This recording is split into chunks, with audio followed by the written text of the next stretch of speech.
Assalamualaikum warahmatullahi wabarakatuh. Bagaimana anak-anak semuanya kabarnya hari ini? Baik-baik saja. Semoga anak-anak semuanya mendapatkan kesehatan dan ketenangan untuk menjalankan ibadah puasa hari ini. Semangat selalu sampai nanti maghrib.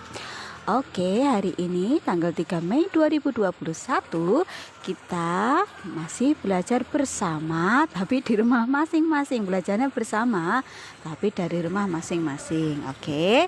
Nah, kali ini kita masih belajar tema 8, subtemanya sudah sampai subtema 4. Wih, bentar lagi selesai. Nah, siap-siap anak-anak semuanya ya. Semua pelajaran yang sudah pernah kalian terima dari Usida via daring, kalian pelajari lagi karena sebentar lagi kita akan adakan PAT, penilaian akhir tahun, yaitu kayak tes, seperti tes macam itu. Oke, siap-siap semuanya ya. Nah, yang perlu kalian siapkan untuk PAT, nanti kalian pelajari saja dari tema 5, 6, 7 sampai 8. Nah, kalau yang belum paham, kalian boleh simak lagi video-video dari Usida, boleh disimak lagi dari awal dari tema 5 ya. Ini terutama kalau yang muatan bahasa Indonesia itu huruf kapital itu akan sering sekali keluar, huruf kapital, tanda titik, kalimat tanya. Nah, itu nanti kalian pelajari. Sebelum kita belajar hari ini, seperti biasa kita berdoa dulu ya. Bismillahirrahmanirrahim. Raditu billahi rabba wa bil islami dina wa bi Muhammadin nabiyya wa rasula. Rabbi zidni ilma warzuqni fahma. Amin. Semoga kita diberi pemahaman yang luar biasa sekali hari ini. Oke, kita langsung saja. Seperti yang sudah Usida tadi katakan, kalau semester ini kita nanti yang muatan bahasa Indonesia itu kita akan banyak sekali mempelajari tentang penggunaan huruf kapital, tanda titik, juga kalimat tanya. Nah, yang sudah kita pelajari kemarin, kapital yang sudah kita pelajari manfaatnya atau gunanya itu satu, untuk mengawali sebuah kalimat. Jadi kalau kalimat itu depannya harus huruf besar.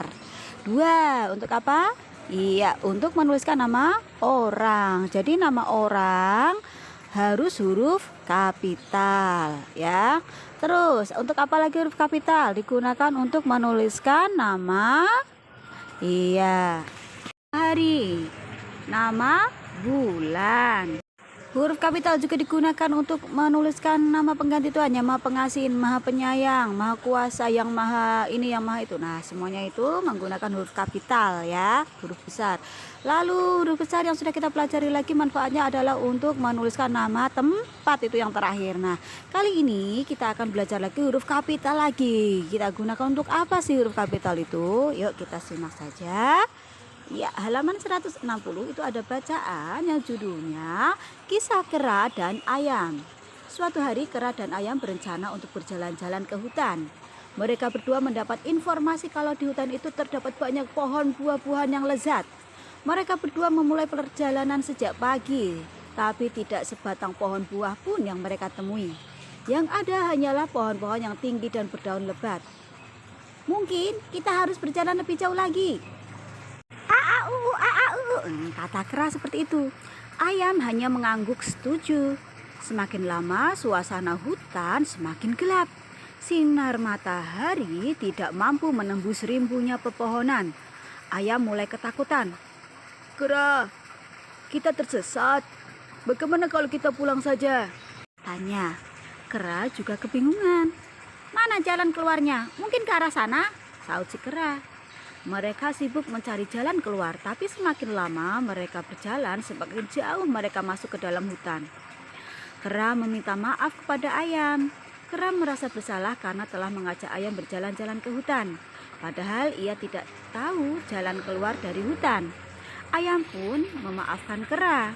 Akhirnya Ayam dan Kera bertemu dengan kepiting. Kepitinglah yang menunjukkan mereka jalan keluar dari hutan. Ayam dan Kera pun selamat sampai ke rumah masing-masing. Nah, anak-anak semuanya, kita ke halaman berikutnya, yaitu ada Ayo Mengamati. Bacalah kembali teks dongeng kisah kera dan ayam dengan teliti. Kalian baca sendiri. Nanti kalian akan menemukan apa ini ya. Masih ingatkah kamu dengan aturan penggunaan huruf kapital? Perhatikan kalimat-kalimat berikut dengan teliti. Huruf kapital digunakan pada setiap kata awal kalimat. Huruf kapital juga digunakan pada huruf pertama petikan langsung. Petikan langsung itu seperti apa? Kalian lihat kotak di bawahnya itu. Kalimat-kalimat di kotak itu tadi terdapat pada bacaan kisah kera dan ayam. Nah itu nomor 1. Mungkin kita harus berjalan lebih jauh lagi. Kata kera itu ada kalimat mungkin kita harus berjalan lebih jauh lagi. Itu ada tanda petik. Tanda petik itu yang seperti usida lingkari ya, itu tanda petik namanya. Itu setiap nomor tanda petiknya ada 2 ya. Mungkin kita harus berjalan lebih jauh lagi. Itu sebelum kata mungkin dan sesudah kata lagi itu ada tanda petik. Nah, untuk tanda petik yang pertama, setelah tanda petik yang pertama itu kalian aturannya harus huruf kapital. Jadi huruf kapital itu ditulis setelah tanda petik yang pertama. Nomor 2 juga sama. Kera, kita tersesat. Bagaimana kalau kita pulang saja? Katanya. Nah itu setelah tanda petik pertama, kata kera, K-nya huruf besar ya. Nomor 3 juga demikian. Kera juga kebingungan.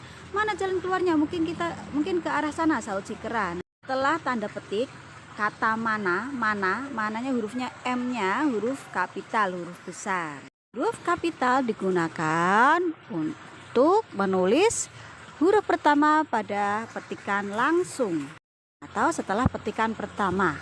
Nah, sekarang di halaman 162 kalian temukan ayo berlatih. Temukanlah kesalahan penggunaan huruf kapital pada kalimat-kalimat berikut. Nomor 1, apa yang kamu lakukan Udin? Kata ibu. Nah itu kalian betulkan.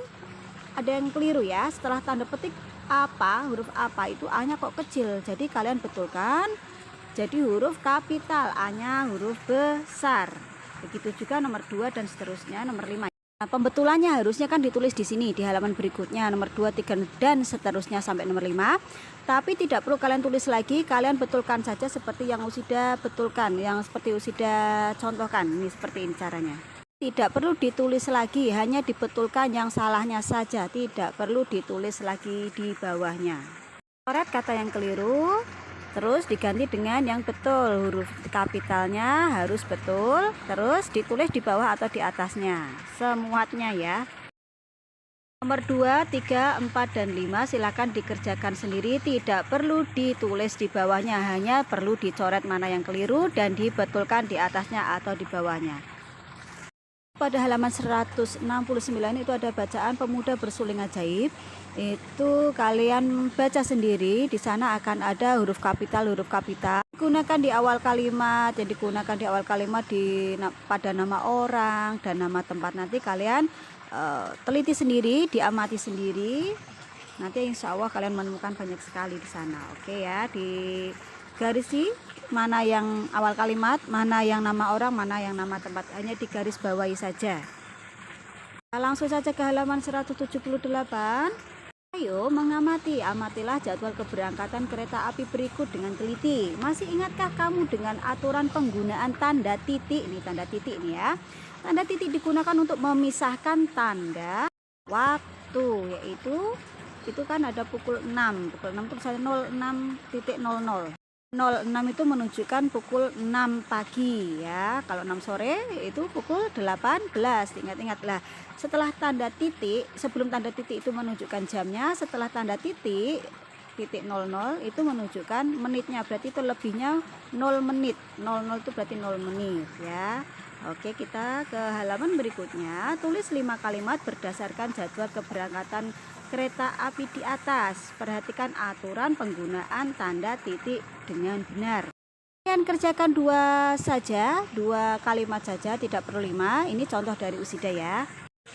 Ini contoh dari Usida. Kalian tulis kalimat sendiri nomor 1 dan 2, jangan sama kayak Usida. Usida menulis tanda titik itu di antara jam dan menit itu ya, 20.00. Ada titik lagi di belakang 00 karena itu menandakan akhir dari kalimat. Sekalian amati halaman 186 ya, sudah dibuka. Nah kalau sudah dibaca semuanya sampai sebaliknya ke halaman berikutnya, yaitu ada banyak pengunjung pada bulan Januari itu 1.500 orang. Itu 1500 itu bacanya apa ya? Nah, kita lihat lagi di bulan Februari 1.600 orang, Maret dan seterusnya sampai Desember itu orangnya ada sekian, totalnya ada sekian titik sekian orang. Berdasarkan tabel berapakah banyaknya pengunjung? Nah, itu tidak perlu kalian jawab ya, jawab juga boleh deh. Nih lanjut. Ayo membaca. Masih ingatkah kamu dengan aturan penggunaan tanda titik? Tanda titik digunakan di setiap akhir sebuah kalimat. Ini tentu saja masih kalian ingat ya. Tapi di sini tadi kalian sudah lihat tadi 1.500 tanda titik juga digunakan. Kenapa dikasih titik? Untuk memisahkan bilangan ribuan yang menunjukkan jumlah. Nah, bacalah teks berikut dengan lafal dan intonasi yang tepat. Nah, anak-anak nanti kalian tirukan Usida saja ya. Nomor 1 dibaca baru Usida atau ditirukan. Jumlah pengunjung museum bulan Januari ada 1.500 orang. Itu titiknya ada 2, yang 11.500 itu berarti 1.500 orang terus titik. Setelah orang ada tanda titik karena akhir kalimat. Nomor 2 juga jumlah pengunjung museum pada bulan Maret ada 1.550 orang. Nomor 3, jumlah pengunjung museum bulan Mei ada 1.700 orang. Nomor 4, jumlah pengunjung museum pada bulan November ada 2.000 orang. Nomor 5, total jumlah pengunjung museum tahun 2016 ada 20.200 orang.